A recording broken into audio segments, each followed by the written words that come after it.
Alam mo, malaki ang problema ko. Nag-bail sa akin ang agency. Bagsak daw ako sa medical. Hindi ko alam kung anong gagawin ko ngayon.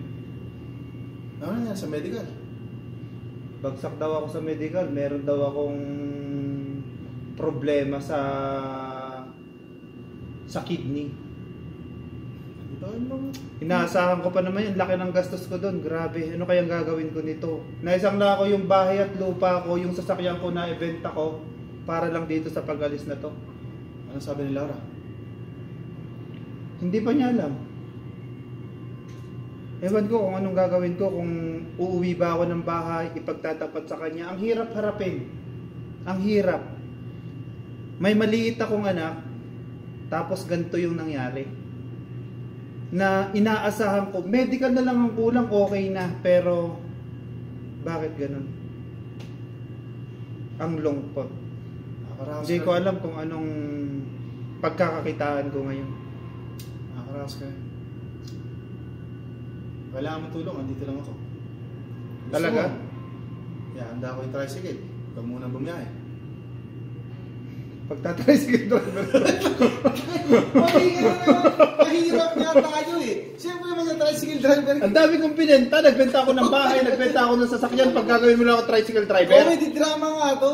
Ikaw pa, pwede ka ba sa comedy lang ng drama lang ng ganyan? Pang comedy mo. O sige, tuloy natin. O sige pre, kahit pagkain lang, makaraos lang, tatanggapin ko na kahit pansamantala mag-tricycle driver lang muna ako. Sige, tsaka kung kailangan mo, palitan mo muna si Ben dun sa may restaurant. Magdi-dishwasher ako? Oo, kung kailangan, di ba? Kailangan na yata. Extra income sa bagay, tama ka nun. Pero mas maganda siguro kung mapaluwagan mo ako ng pera para lang matubos ko yung naisang lakong bahay. Pasensya ka na. Naman, pasokan ngayon ng mga bata. Nagastos ko na halos lahat ng maipong ko. Alam mo, sa problema kinakaharap ko ngayon, isa lang yung sumasagi sa isip ko. Ano naman yan? Huwag ka na masyado mag-isip. Gusto ko, sa iyo ko lang to sasabihin dahil anything na mangyari, at least may mapagsasabihan ako. Ano naman? Gusto kong kumapit sa patalim. Alam mo, wala akong naisip na ibang paraan eh. Alam mo talaga masabi ko sa'yo. Madaling pasukin yan. Kaya nga. Pero mayroon ko kasi. Kung gusto mo, may sasuggest pa ako sa'yo. Mamakla ka.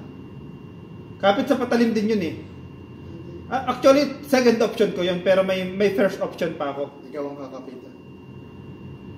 Hindi, alam mo naman, ang katawan ko para sa isang babae lang, para sa akin minamahal lang. Napakabigat sa akin yan, kaya napakatinding kapit sa patalim din yan. Hindi mo sasabihin sa kanya, hindi mo sasabihin sa kanya.